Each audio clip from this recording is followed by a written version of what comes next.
नमस्कार, प्रादेशिक समाचार के साथ मैं उदय शंकर झा। पहले मुख्य समाचार।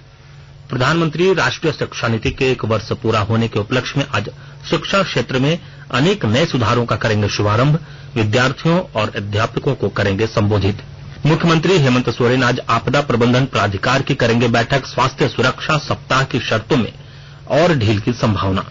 देश में टीकाकरण का आंकड़ा 45 करोड़ के पार, झारखंड में भी टीकाकरण की गति हुई तेज, अब तक 91 लाख लोगों को किया गया वैक्सीनेट।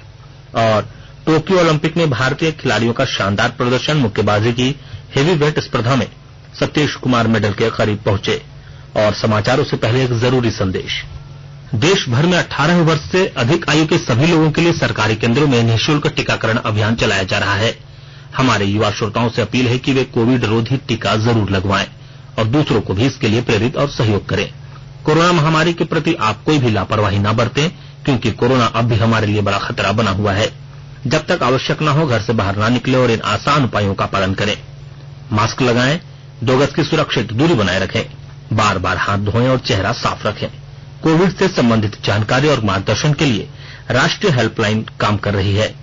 इनके नंबर हैं 0112397804 और 1075।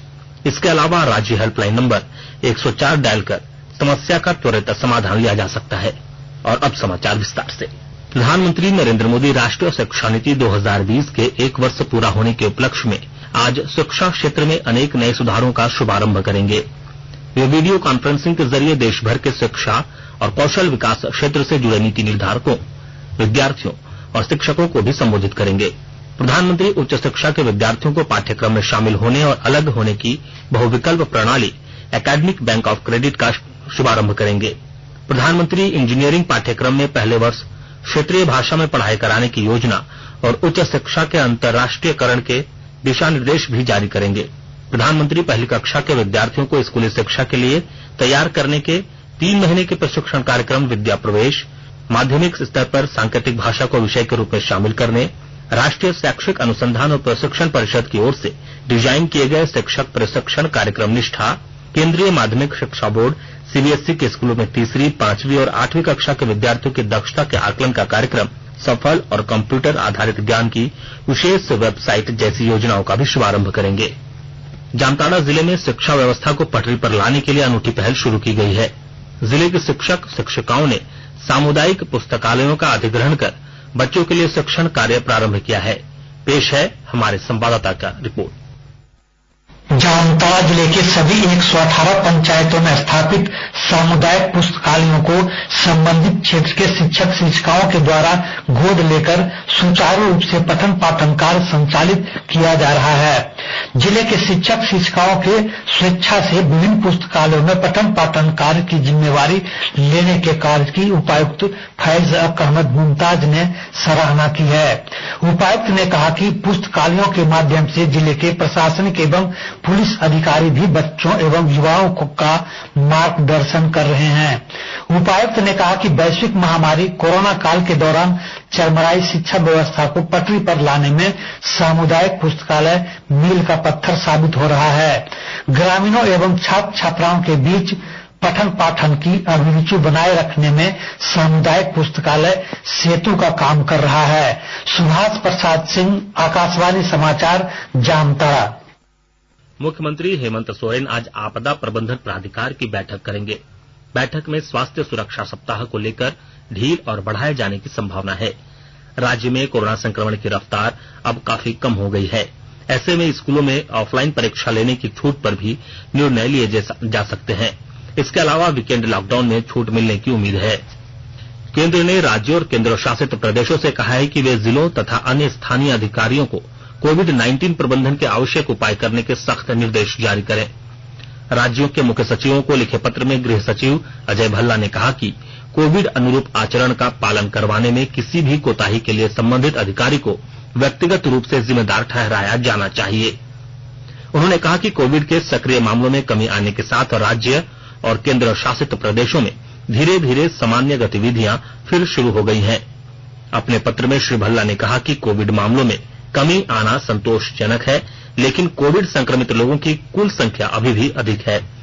उन्होंने कहा कि लापरवाही की कोई गुंजाइश नहीं है और प्रतिबंधों में सोच समझकर छूट देनी चाहिए। गृह सचिव ने कहा कि जिन जिलों में संक्रमण की दर अब भी अधिक है वहां सख्त कदम उठाए जाने चाहिए। उन्होंने कहा कि आगामी त्योहारों को देखते हुए भीड़ भाड़ वाले स्थानों पर कोविड संबंधित दिशा निर्देशों का अनुपालन सुनिश्चित करना होगा। राज्य में कोरोना की रफ्तार अब धीमी पड़ गई है। पिछले 24 घंटे के दौरान केवल 27 नए संक्रमितों की पहचान हुई है। इसी अवधि में 36 संक्रमितों ने वैश्विक महामारी को मात दी है। राज्य में सक्रिय मामलों की संख्या घटकर अब 237 रह गई है। स्वास्थ्य मंत्रालय ने बताया कि कल 58,000 से अधिक सैंपलों की जांच की गई। अब तक राज्य में 1 करोड़ 14 लाख से अधिक नमूनों की जांच की जा चुकी है। इनमें 3,47,049 की रिपोर्ट पॉजिटिव आई है। राज्य में कोरोना के कारण अब तक 5,126 लोगों की मौत हुई है। केंद्र सरकार कोविड महामारी के दौरान लोगों की सुविधा के लिए बनाई गई राष्ट्रीय स्तर की हेल्पलाइन नंबर के बारे में लोगों को जागरूक कर रही है। सूचना और प्रसारण मंत्रालय अपने विभिन्न विभागों के माध्यम से इन हेल्पलाइन के बारे में जागरूकता बढ़ा रही है। विभिन्न हेल्पलाइन नंबर इस प्रकार है। कोविड संबंधी सवालों के जवाब देने के लिए स्वास्थ्य और परिवार कल्याण मंत्रालय की हेल्पलाइन है 1075। राज्य हेल्पलाइन नंबर है 104। महिला और बाल विकास मंत्रालय की चाइल्ड हेल्पलाइन है 1098। वरिष्ठ नागरिकों के लिए सामाजिक न्याय और अधिकारिता मंत्रालय की हेल्पलाइन है 14567। मनोवैज्ञानिक सहायता के लिए राष्ट्रीय मानसिक स्वास्थ्य और तंत्रिका विज्ञान संस्थान निमहांस का नंबर है 0804611007। आयुष कोविड परामर्श हेल्पलाइन नंबर है 14443 और माई गव व्हाट्सएप हेल्प डेस्क नंबर है 9013151515।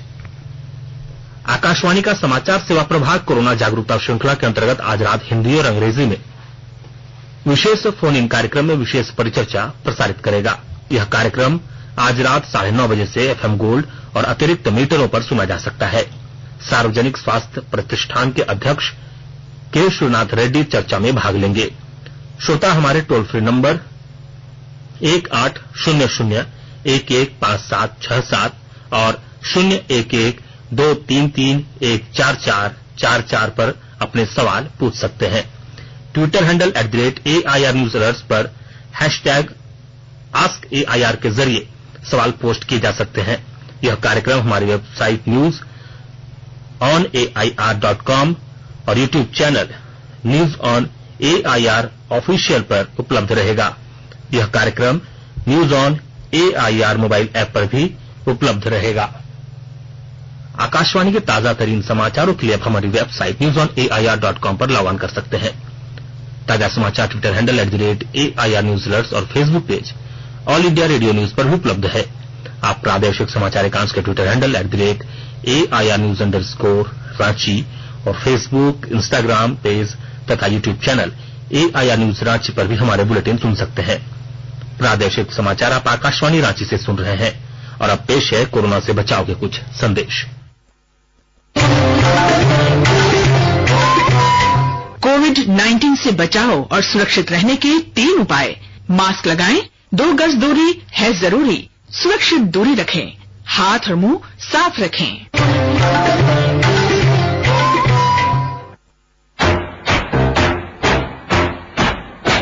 चलो मिलकर एक शुरुआत करें, चलो एक फैसला आज करें, मास्क नहीं तो टोकेंगे, कोरोना को रोकेंगे।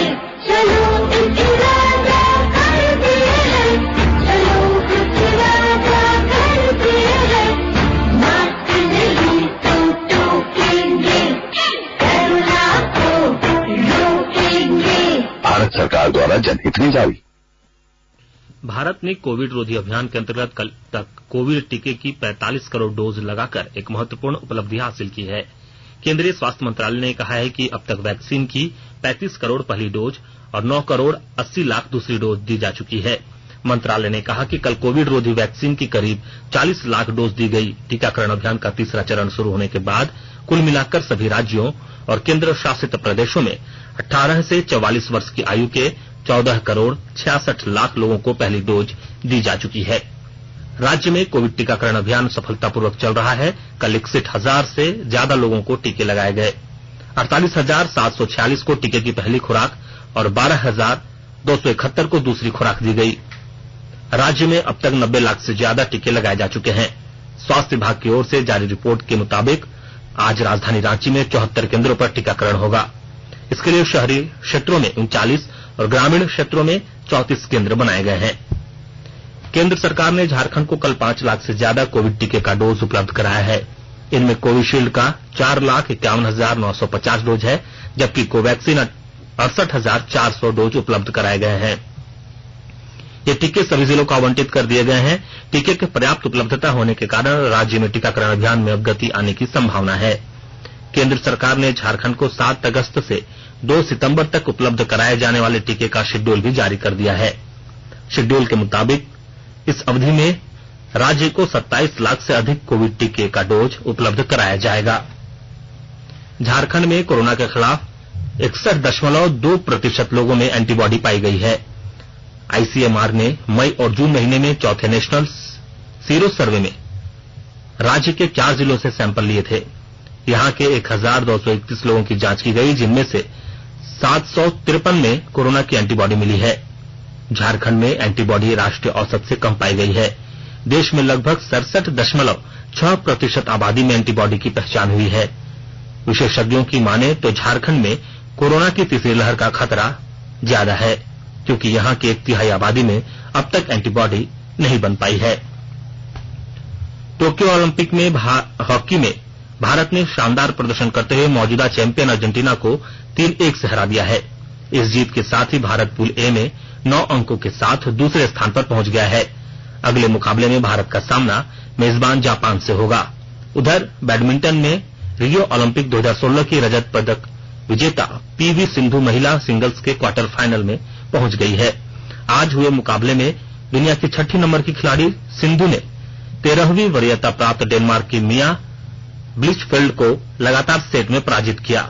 तीरंदाजी में पुरुषों की व्यक्तिगत स्पर्धा में अतनु दास क्वार्टर फाइनल में पहुंच गए हैं। प्री क्वार्टर फाइनल में अतनु ने कोरिया के जिन तयेक ओह को 6-5 से पराजित किया। मुक्केबाजी में पुरुषों के सुपर हेवीवेट मुकाबले में सतीश कुमार भी क्वार्टर फाइनल में पहुंच गए हैं। आज खेले गए प्री क्वार्टर फाइनल में उन्होंने जमाइका के रिकार्डो ब्राउन को 4-1 से हराकर क्वार्टर फाइनल में जगह बनाई। महिला निशानेबाजी में 25 मीटर पिस्टल क्वालिफिकेशन राउंड में मनु भाकर अगले दौर में पहुंच गई हैं, जबकि राही सरनोबत अगले दौर के लिए क्वालिफाई नहीं कर पाई हैं। रेल मंत्रालय ने टोक्यो ओलंपिक में भाग लेने वाले अपने खिलाड़ियों और अधिकारियों के लिए विशेष पुरस्कारों की घोषणा की है। इन पुरस्कारों में स्वर्ण पदक जीतने वाले खिलाड़ियों को 3 करोड़, रजत पदक जीतने वाले खिलाड़ियों को 2 करोड़ और कांस्य पदक जीतने वाले खिलाड़ियों को 1 करोड़ रुपए दिए जाएंगे। अगर कोई खिलाड़ी अपनी स्पर्धा में अंतिम 8 में रहता है तो उसे 35 लाख और स्पर्धा में भाग लेने वाले प्रत्येक खिलाड़ी को 7.5 लाख रुपए दिए जाएंगे। स्वर्ण पदक विजेता के कोच को 25 लाख, रजत पदक विजेता के कोच को 20 लाख, जबकि कांस्य पदक विजेता के कोच को 15 लाख रुपए दिए जाएंगे। अन्य भाग लेने वाले खिलाड़ियों के प्रत्येक कोच को 7.5 लाख रुपए दिए जाएंगे। रेलवे स्पोर्ट्स प्रमोशन बोर्ड ने से 25 खिलाड़ी, 5 कोच और 1 फिजियोथेरेपिस्ट इस बार टोक्यो ओलंपिक में भारतीय दल का प्रतिनिधित्व कर रहे हैं। भारत और श्रीलंका के बीच श्रृंखला का तीसरा और अंतिम T20 अंतर्राष्ट्रीय क्रिकेट मैच में आज कोलंबो के आर प्रेमदासा स्टेडियम में खेला जाएगा। फिलहाल सीरीज में भारत और श्रीलंका 1-1 मैच जीतकर बराबरी पर है। कल खेले गए मैच में मेजबान टीम ने भारत को 4 विकेट से पराजित किया है। अंत में मुख्य समाचार एक बार फिर। प्रधानमंत्री राष्ट्रीय शिक्षा नीति के 1 वर्ष पूरा होने के उपलक्ष्य में आज शिक्षा क्षेत्र में अनेक नए सुधारों का करेंगे शुभारंभ। विद्यार्थियों और अध्यापकों को करेंगे संबोधित। मुख्यमंत्री हेमंत सोरेन आज आपदा प्रबंधन प्राधिकार की करेंगे बैठक। स्वास्थ्य सुरक्षा सप्ताह की शर्तों में और ढील की संभावना। देश में टीकाकरण का आंकड़ा 45 करोड़ के पार। झारखंड में भी टीकाकरण की गति हुई तेज। अब तक 91 लाख लोगों को किया गया वैक्सीनेट। और टोक्यो ओलंपिक में भारतीय खिलाड़ियों का शानदार प्रदर्शन। मुक्केबाजी की हेवीवेट स्पर्धा में सतीश कुमार के मेडल के करीब पहुंचे। इसके साथ ही आकाशवाणी रांची से प्रादेशिक समाचार का ये बुलेटिन समाप्त हुआ। नमस्कार। सुरक्षित रहिए और सुनते रहिए आकाशवाणी।